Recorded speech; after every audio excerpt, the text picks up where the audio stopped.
We Can Do It! Programang hatid ay kwentong buhay na puno ng inspirasyon at aral mula sa ating mga kababayan worldwide. We Can Do It!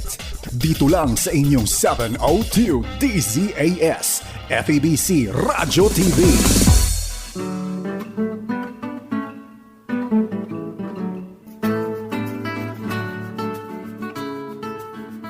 From Southern California, the Far East Broadcasting Company presents We Can Do It! Woohoo! We Can Do It, isang weekly program dito po sa DCIS kung saan sinasabi nga ng aking Ate Maru, mga kwentong may kwenta.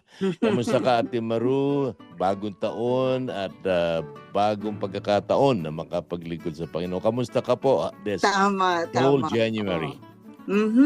Wow, the month is almost over, no? First Opo. month of the year. Opo. Talagang napakabilis ng mga araw. But then, mabilis din kasi ang pagsagot ng Panginoon sa ating mga pangangailangan sa buhay. Every Amen. Para ka makailan lang 2025, sipin na sa January 2020. Oo, ay Ayan biro mo po. 2026 na. And we're so glad that God is still alive and we are alive in God. Amen. And I am excited sapagkat simula na ang unang Sabado sa buwan ng Enero at sa loob na ng pang-apat na programa na ito, nakapagpapala ako habang ini-interview natin ang ating kapatid na Hazel Abela at napaka-yamang ministry sapagkat mapakaraming buhay ang kanila natuturuan at napagpapala. At ngayon, hindi lang nag-iisa si Ate Hazel. Kasama niya ang dalawa niyang kasama. Isa ay kanyang anak at isa ay, sabi ni Jane, ampun daw siya. Pero para sa akin, walang ampun sa kaharian ng Diyos at sama-sama tayo dito. Oo. So, balik natin sila muli, Ate Maru. Magaling ka sa pag-i-introduce sa mga guests natin. Ang ating guest ngayon, mga kaibigan, ay sa palagay ko naman mga dalaga pa ito eh. Ang una ay si Noemi Jane Gonzalez. Yun nga ang bagong additional sa family ng mga Abela. At ganun din ang pangalawang anak ni ni Ate Hazel, si Vangie Abela. So welcome. And of course, si Ate Hazel, welcome to our Amen. program. Praise We Can the Do It. Lord. Una po, kamusta po muna kayo dyan? Parang soundcheck na rin tuloy. Gawin natin mula sa kanan hanggang sa kaliwa. Kamusta ka, Jane? Kamusta Ate Hazel? At kamusta Evangeline? Magandang gabi po. Mabuti po ang Panginoon. Maganda po ang pasok ng 2026. Hindi lang po sa akin, pero maging sa buong unang hakbang. Salamat po sa Ate Hazel, kamusta ka po, ate? nag-uumapaw ang kaligayahan sa aking puso dahil hindi lang ako nag-iisa sa gawain, binigyan ako ng Panginoon ng mga katuwang. Salamat sa Amen. At kamusta po ang inyong napakagandang anak, si Evangeline, magandang pangalan, magandang kapatid sa Panginoon. Malungang Mariklang Ahap Subo. Ganun po ang greetings ng mga bata sa unang hakbang sa Palawan Badjao. At ako ay nag-uumapaw din po sa kaligayahan, sa blessing ng Panginoon na makasama kayo this morning, this day. Evangeline, ikaw ba wow. fluent ka ba sa dialect ng Badjao, anak? Hindi po. Yun lang po ang tinuturo din sa amin ng partners. Oh, okay. Lang po kami. Una ko nang tanungin, paano kayo nagko-communicate sa mga batang Badjao? Marunong ba sila mag-Tagalog? Tagalog ba ang salita nila? wika po nila ay yung Palawan sa Badjao. So nakakapag-communicate po kami through their teachers. So dahil po yung mga guro po nila ay mismo galing po sa kanilang community, marunong po sila na magsalita ng sarili nilang wika. Tapos yung mga teachers po natin, sila po yung marunong mag-Tagalog. Ayun. So, Wow. walang hindi maaring magkaroon ng limitasyon. Maaring may limitasyon pero hindi maaring mapigilan sapagkat nakakapag-communicate pa rin tayo sa kanila. Ate Maru, ubaya ko sa pagpanayam sa ating mga kadalagahan, ano po. Yes, At yes. I'm assuming they're still single, ano po. Pero nung bago tayo mag-on the air, sinabi sa akin ni Jane, ano po, na Mhm. siya'y apo ng aking counselor sa Tagaytay Bible Camp, ang ating kapatid na Ben at Nata Orculio. At nung umimattend ng Tagaytay Bible Camp, the year was 1967, maliit pa si Gadiel noon. Apo na pala siya ni Kuya Ben Orculio. Purihin ng Panginoon at nagpapatuloy ang paglilingkod sa angkan ng mga Orculio. God bless you. Wow. Amen po. Mhm. Ibabati ko po kayo. Matutuwa po si Lolo Ben na marinig. Oh, sige, batiin mo siya ngayon. Batiin mo. Lolo Ben, nandito kami sa Let's Do It. Sana mapakinggan niyo. We can do it. Kamusta po, Kuya Ben Orculio? Pagpalain po kayo ng Oo. Panginoon. Isa po ko sa produkto ng inyong ministry, lalo-lalo na po sa Tagaytay Bible Camp. Oh, yes. Alam mo, by the way, may kilala din akong Orculio eh. Si Gadi. Orculio. He's a pilot. Pero nandito na siya. Po yung anak ni Lolo Ben. Ano siya, Pilot apo? ba si Adele? Apo na siya? Anak yun. Apa, si Tito Gadi po, yung anak ni Lolo Ben. Ano po siya? Oh, Craft mechanic. Apa. Wow. oh, nandito siya sa Tayo po sila ngayon, kakarating lang po nilang Pilipinas. ayan. Settle po sila na kami. Oh, okay. Ate Marie, I know isipin him. He's a mo. very good friend of mine. No? Praise the Lord. Alam mo ba si Brother Gadiel noon? So, he was only a toddler and I was 1967. I was 11 years old. Ang pinatatakbo niya tricycle na 3 gulong, yung bisikleta niya. Ngayon pala, aeroplano na pinalilipad niya. Kudos to you, First Mate Officer Gadi. Yeah, Okay. Gadi Orculio. Yes. Si ano naman, Noims, Jane. Tell us more about yourself kasi wala ako masyadong but you came all the way from Bulacan. No? Oo. So what were you doing before you joined Unang Hakbang? Ano po, for 15 or 16 years po, teacher po ako sa Quezon City. So, sa isang private school po doon. Mm-mm. Nung pandemic po, marami pong nangyari. May father passed away during the pandemic. Tapos, ako po nagkaroon po ako ng sakit. Autoimmune disease. Yan. So, after po ng mga kaganapan, meron po akong kaibigan na nag-imbita sa akin na magbakasyon dito sa Palawan. So, meron po kaming 1-month break sa school ng December. Pero yung 1 month po na yun, naging 3 months. Hindi po ako umuwi sa Bulacan. Since nakarating po ako sa Unang Hakbang. So, nung nakita ko po mga bata sa Unang Hakbang, naisip ko po na itong mga batang ito, deserve din naman po nila yung klase ng edukasyon na meron po or na ibibigay sa mga bata na nasa syudad. So, nung po nakilala ko po sina Ate Bing at sina Kuya Briggs, parang dun din po, at nakita ko po yung mga bata, parang dun na po rin ako kinalabit ng Panginoon. At bigay niya po yung burden din po sa akin. So, pagkatapos po nung 3 months ko po dito sa Palawan, bumalik po ako sa Maynila para po mag-resign. Wala ka ng work. Balik ka. Trabaho for 15 years. So, ayun po. Tapos po bumalik po ako. Tinapos ko lang po yung school year. Tapos bumalik po ako dito sa Palawan. Nung pagbalik ko na po, natuklasan ko po na pinagaling po ako ng Panginoon. Hallelujah. Amen. Praise the Lord. Before. So, I think yun po ay dala po din ng yung kaligayahan, yung joy at yung peace na bigay po ng Panginoon dun sa through the work that He's Oo. doing Oh, na sa loob niya rin po. So yun po, ever since 2022 po yung ako nag full-time dito po hanggang ngayon.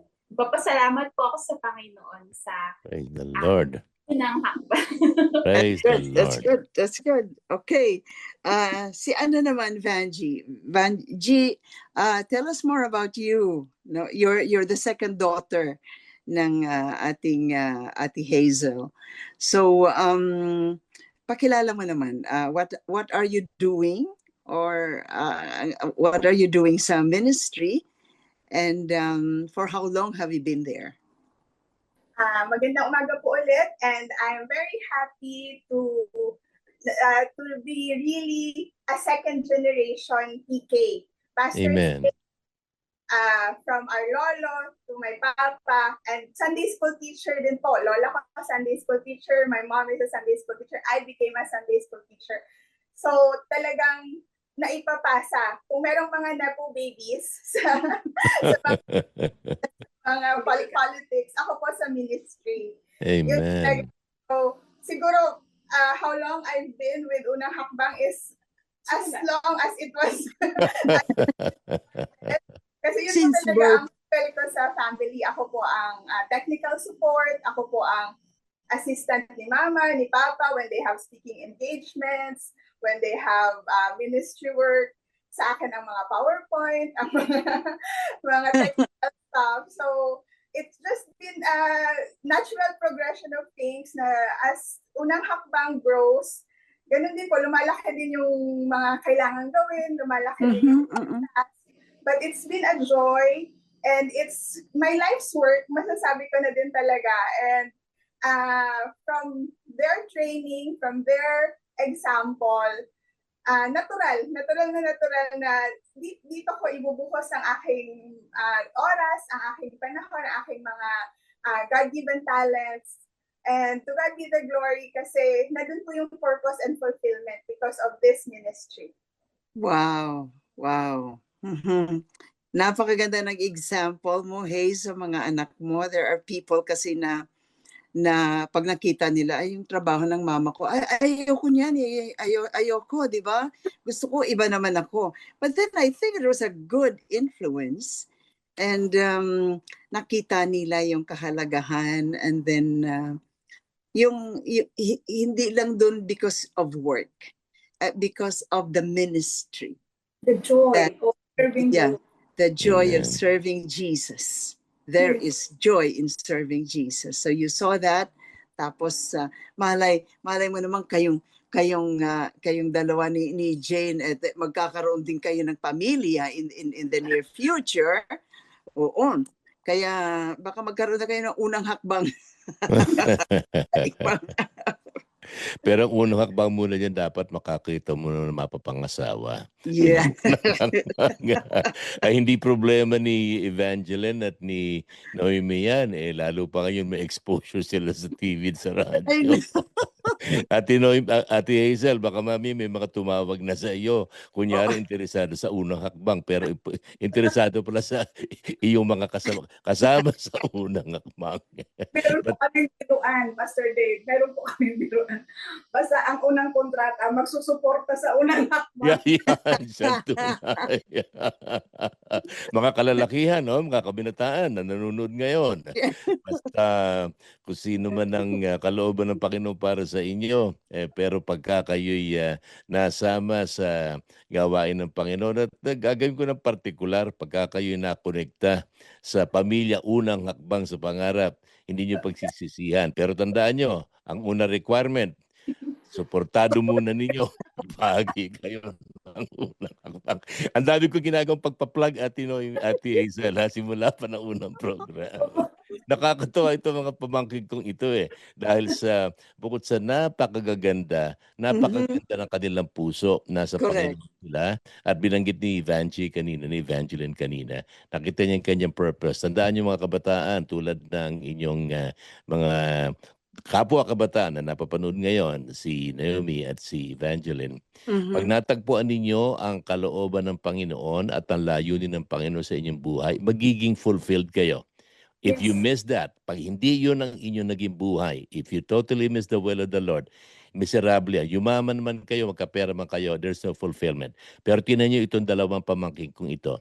Correct. Nakikita ko ang joy of the Lord nagre-radiate sa kanilang buhay. Napakaganda ng mga kanilang kalooban, napakaganda ng aking mga pamangkin na ito. Purihin ng Panginoon. Amen, amen. Siguro, unang hakbang, umpisa yan, unang hakbang. Ang kasunod niyan, bawat hakbang. Magaling ang Ate Maru ninyo sa play with words. Talagang broadcaster yan. Bawat hakbang. There is a song sa Papuri na Bawat Hakbang. I think it was sung by Joel Navarro.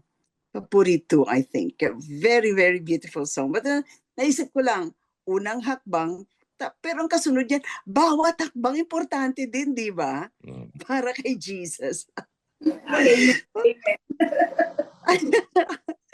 So what are some of your personal plans? And aside from unang hakbang, Jane, what do you see yourself after, let's say, 5 years from now?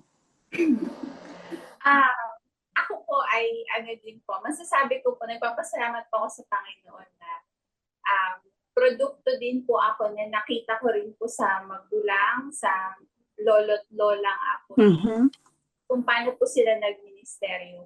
Na late ko na nga po na-realize na si Lola Ata po pala at si Lolo Ben, dito po sila New Tribes Missionaries din po kasi sila. So dito po sila sa Palawan. So nagulat na lang din po ako. Pero siguro po sa takbo ng ginagawa po ng Panginoon sa buhay ko ngayon, nandun po ako sa kung saan ako dali ng Panginoon na makatulong. Sa ngayon po, nasa unang hakbang. So, pero dun parang simula po bata, yun yung pangarap ko na kung sa bundok ako pupunta.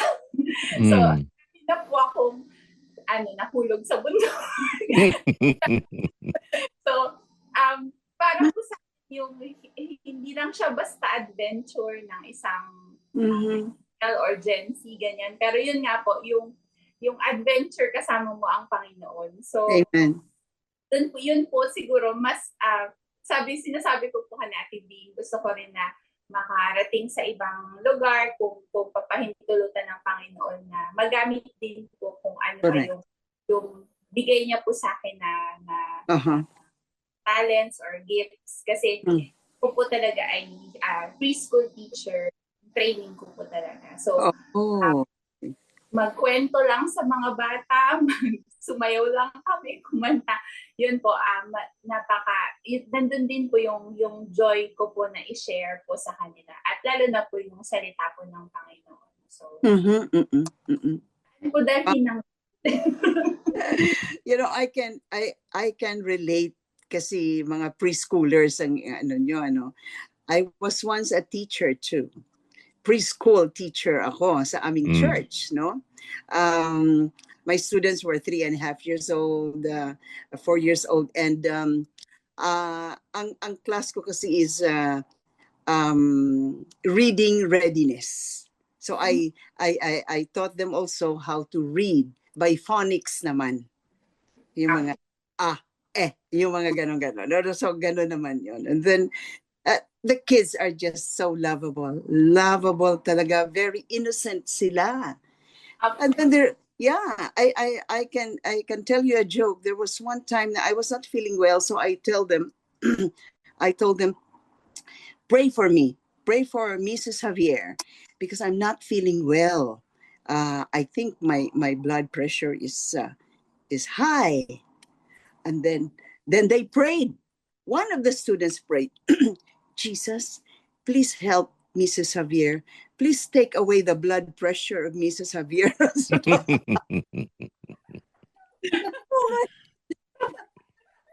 Sabi ko, So innocent na hindi nila alam kung ano yun. Kasi yun daw ang problema ko. So iti-take away ni Lord yung blood pressure ko. But anyway. Banji, ikaw naman, what do you see for yourself after 5, 7 years from now? To God be the glory. Nung nag-celebrate po kami ng 15th year ng unang hakbang, at that time, talagang nakaka-surprise na umabot na pala talaga ng 15 years. Since this Wow. is just like a lifestyle, a part of our family. Medyo hindi namin nakikita like in the big picture how it has grown. So in these next few years, as we have experienced the loss of Papa, importante po talaga para sa akin na maibahagi ang ministry to more people, na ma-multiply yung mga puso ni Mama, yung serving ni Ate Noemi sa iba pa, para yun, hindi natin alam ang plano ng Panginoon sa ating buhay, and we know that His ways are higher than our ways. Yeah. So kung ano man mangyari, merong magpapatuloy. So lagi ko pong sinasabi sa mga younger cousins ko, yung aking mga technical skills sa Zoom, sa mga Wi-Fi, sabi ko, sana matutunan nyo din yan. Sa mga UH teachers namin, pag gumagawa-gawa ko ng mga name tags, ng mga medals, sabi ko, kayo naman sa susunod ang gagawa nito. So I really want the legacy that Papa has given, pinamana niya sa amin, ay mapagpatuloy pa, na hindi lang magtapos sa Pamilya Abela, sa legacy ni Lolo Ben, at talagang pagpatuloy ng magpatuloy. I-share ko lang po sa aming last Board of Trustees meeting, kasi inaayos po namin ang aming mga articles of procedures. Ang unang nakaset is, unang hakbang sa Pangarap Preschool will be in works for, hindi, yung una, 20 years ang una. Tapos binago po namin na in perpetuity, hanggat sa kalooban ng Panginoon. Amen. May mga bata na nangangailangan, hanggat sa may mga tao na willing magpagamit sa Kanya, ipagpapatuloy po natin ito. Okay, Amen. so, idagdag ko, hanggang meron ka pang blood pressure at meron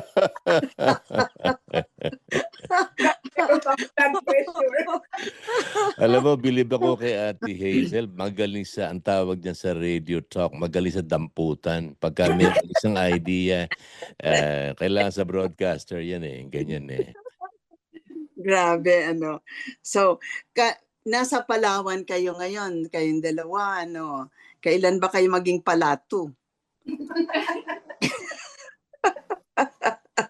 Wala. It seems na ang staff niya ba, Hayes, are all ladies o may mga lalaki din na mga volunteers? I don't know kung ito ang design talaga ng Panginoon, pero I think I would really say that mothers are the best teachers. Amen. They are. You are. There you go. Opportunity for a male teacher. So, excited kami noon kung ano kayang gagawin ng aming male teacher, pero hindi na isa katuparan. So, just by looking at the mothers, these teachers, I can see that they are really effective. So, kung ano ang ibibigay ng Panginoon, maganda rin yun kung may lalaki talaga, kasi kinakailangan bata magkaroon ng father image o strong male. That's true. Early years. Wow, there's just so many things to talk about. Pero wala na tayong oras baka magalit yung susunod na programa sa ating program. But thank you once again, Jane and Vanji and Hazer. You've been a blessing, not just to us, but to all of our listeners who are listening right now from January 3 hanggang ngayon. And next week is such another inspirational, listening to testimonies of people na paano ginamit ng Panginoon ang unang hakbang unang hakbang sa pangarap. So, kami po ay pansamantalang magpapaalam. But then, just a reminder sa ating mga tagapakinig at tagapasubaybay sa ating programa, We Can Do It. Ito ay napapakinggan sa FEBC Radio TV at napapanood sa Facebook Live at sa YouTube channel ng 702 DZAS FEBC Radio TV.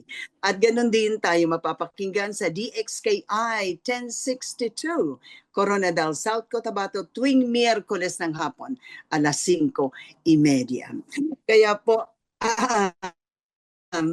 magpapaalam na tayo, Kuya Dave. At inyong kaibigan at ate dito sa ating programang We Can Do It, Ate Maru Cepeda At Javier. Dave Marcelo po, maraming salamat din kay Shara Mega Bornes, ang ating engineer sa control. Kinakatawan ko po ang mga kaanib ng unang hakbang sa pangarap mula sa Ate Hazel hanggang kay Evangeline at ang ating kapatid na Jane. Pagpalain kayo ng Panginoon at tandaan ninyo, ano man ang pagsubok sa buhay, kakayanin natin ito. Ano man ang pinagdadaanan, kakayanin natin sapagkat sa tulong ng Panginoon, sabi ni St. Paul, I can do all things through Christ who strengthens me. Sabay-sabay tayo, Ate Jane, Ate Evangeline, at Ate Hazel. Pagkasama natin si Jesus, huwag niyong kalimutan, kakayanin natin ito sapagkat we can do it! Do it! Woohoo! Thank you so much for joining us, and we'll see you again next week. God bless us all. Inyong narinig ang We Can Do It! Dito lamang sa inyong 702 DZAS FEBC Radio TV, Agapay ng Sambayanan.